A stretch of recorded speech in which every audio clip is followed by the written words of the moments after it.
আর আরেকটা সুখবর দিয়ে আপনাদের সাথে শুরু করতে চাই। সুখবরটা হচ্ছে যে আমি এখানে এসেই খবর পেলাম যে আমাদের বন অধিদপ্তরের জন্য নতুন করে ৩৬০টি পদের অনুমোদন দিয়েছে আমাদের অর্থ মন্ত্রণালয়। তো আশা করি এটা আমাদের অনেক বেশি শক্তি যোগাবে। আমরা বন্যপ্রাণী ইউনিটে তারা কতটুকুন কি দিয়েছে আমাদের দেখতে হবে। আমরা যদি মনে করি যে যা পেয়েছি তা অপর্যাপ্ত, আমরা লেগে থাকবো এমনভাবে কিছু লোকবল আনার জন্য যাতে আমাদের বন্যপ্রাণীর আলাদা একটা উইং হতে পারে। তবে যতক্ষণ পর্যন্ত আমাদের আলাদা উইং না হয় ততক্ষণ পর্যন্ত আমি বন বিভাগকে অনুরোধ করব তারা যেন বন্যপ্রাণী নিয়ে কাজ করেন এমন সংগঠনগুলোর সাথে সখ্যতা বাড়ান। 18 কোটি মানুষের দেশে আমরা সবসময় বলতে থাকতে পারবো না লোক নেই, জনবল নেই। জনবলকে আমার নিজের মধ্যে করে নিতে হবে এবং তাকে আমার ক্ষমতায়িত করতে হবে। সরকারের কাছ থেকে এই ৩৬০টা পদ আনতেও তো আমাদের প্রচুর বেগ পেতে হয়েছে।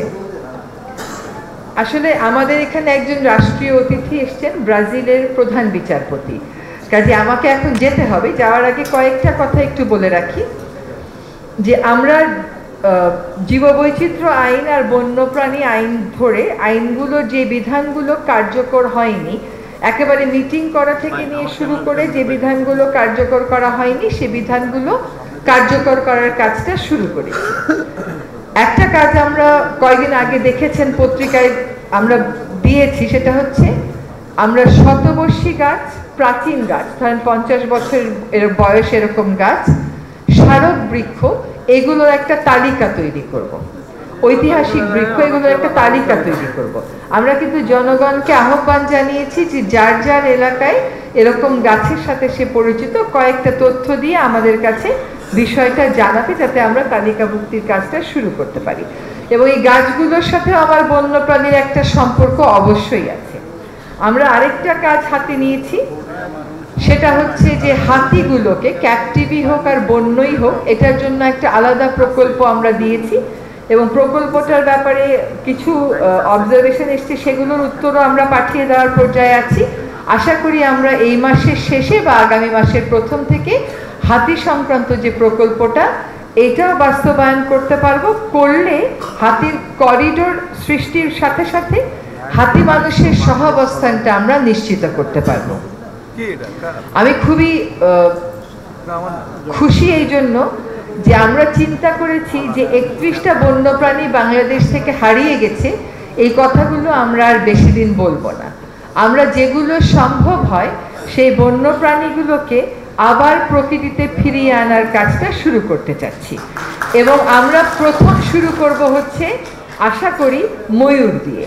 যে ময়ূর বাংলাদেশের প্রকৃতিতে আর নেই, এটা আপনারা জুতে বা সাফারি পার্কে গেলে দেখতে পান। আমরা একটা প্রোটোকল ডেভেলপ করছি, যে প্রোটোকলের মাধ্যমে আমরা ময়ূরকে প্রকৃতিতে ফিরিয়ে দেব এবং একই সাথে আমরা দেখব যে সাম্বার হরিণকে ফিরিয়ে দেওয়া যায় কিনা, ওই কাজটাও আমরা শুরু করব।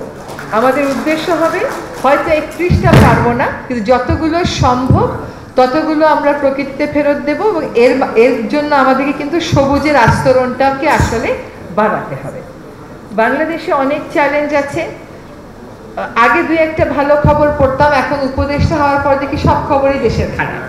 মানে যেখানেই যাই হয় সব খবর যেহেতু আমাদের কাছে আসে, তো আমরা আরেকটা উদ্যোগ নিয়েছি, সিসিএফ মহোদয়কে বলেছি এবং আপনারা যারা সংশ্লিষ্ট সিএফওরা এখানে আছেন, ডিএফওরা এখানে আছেন, একটু শুনে নেবেন। সুন্দরবনে এই সময়টায় একটু অগ্নিকাণ্ডের ঘটনা ঘটে, একই রকম ঘটনা ঘটে কালিয়াকৈরে এবং গাজীপুরে।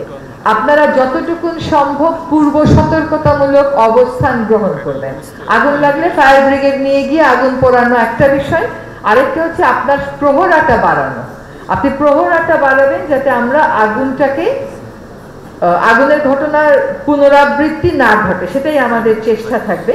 এখানে আমাকে একটা লম্বা স্পিচ দেওয়া হয়েছে, আমি সেই লম্বা স্পিচে যাচ্ছি না। আপনারা জানেন যে সরকারের সত্যিকার অর্থে অনেকগুলো উদ্যোগ আছে, কিন্তু সেই উদ্যোগগুলোকে আরো বেশি গ্রহণযোগ্য করতে হবে।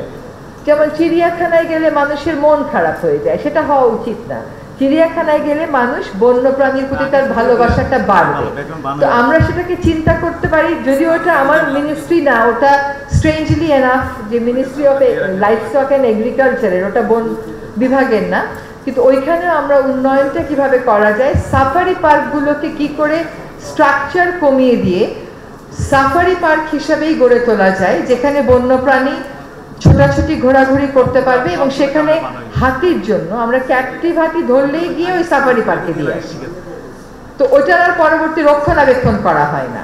তো সেইটা আমরা ওই যে সাফারি পার্কটা আছে গাজীপুরে, তার মধ্যে একটা এলাকা নিয়ে হাতিগুলোকে ওগুলা হাতির জন্যই ডেজিগনেটেড করতে পারি কিনা। আমাদের অনেক বন্যপ্রাণী সাফারি পার্কে আছে, একটা মাত্র ভেট আছে, এটা দিয়ে তো এত বন্যপ্রাণীর আপনি চিকিৎসা করতে পারবেন না এখানটাতে, সেখানে আপনাকে সক্ষমতা বাড়াতে হবে। সেজন্য আমরা বিদেশের সাথেও কথা বলছি, এই কাজগুলো আমরা করব। বন্যপ্রাণীকে মানুষ যেন ভালোবাসে, বন্যপ্রাণী যেন বনেই প্রাথমিকভাবে থাকে, তার জন্য যেন আবাসস্থল সৃষ্টি হয়, বনটা যেন আমরা তার জন্যই ছেড়ে দিই, এইগুলো দর্শন নিয়েই মূলত আমরা কাজ শুরু করেছি।